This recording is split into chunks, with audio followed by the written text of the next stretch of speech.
الحمدللہ رب العالمین۔ تمام تعریفیں اللہ کے لیے ہیں جو تمام جہان والوں کا پالنے والا ہے۔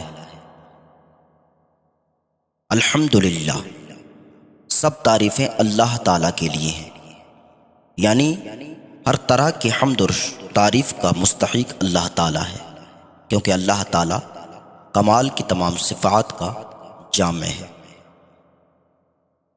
حمد کا معنی کسی کی اختیاری خوبیوں کی بنا پر اس کی تعریف کرنا، اور شکر کی تعریف یہ ہے کہ کسی کے احسان کے مقابلے میں زبان، دل یا اعضاء سے اس کی تعظیم کرنا۔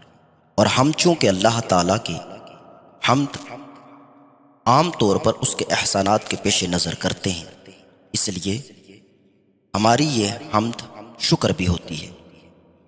احادیث میں اللہ تعالیٰ کے حمد و ثنا کرنے کے بہت سارے فضائل بیان کیے گئے ہیں۔ ان میں سے 3 یہ ہیں۔ حضرت انس بن مالک رضی اللہ تعالیٰ عنہ سے روایت ہے، نبی کریم صلی اللہ تعالیٰ علیہ وسلم نے فرمایا، اللہ تعالیٰ بندے کی اس بات سے خوش ہوتا ہے کہ وہ کچھ کھائے تو اللہ تعالیٰ کی حمد کرے، اور کچھ پیے تو اللہ تعالیٰ کی حمد کرے۔ دوسرا، حضرت جابر بن عبداللہ رضی اللہ تعالیٰ عنہ سے روایت ہے، حضور پر نور صلی اللہ تعالیٰ علیہ وسلم نے فرمایا، سب سے افضل ذکر لا الہ الا اللہ ہے، اور سب سے افضل دعا الحمدللہ ہے۔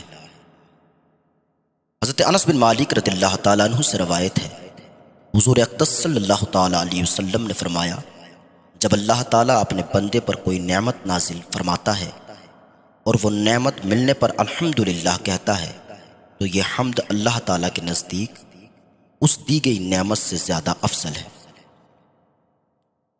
خطبے میں حمد واجب، کھانے کے بعد مستحب، چھینک آنے کے بعد سنت، حرام کام کے بعد حرام، اور بعض صورتوں میں کفر بھی ہے۔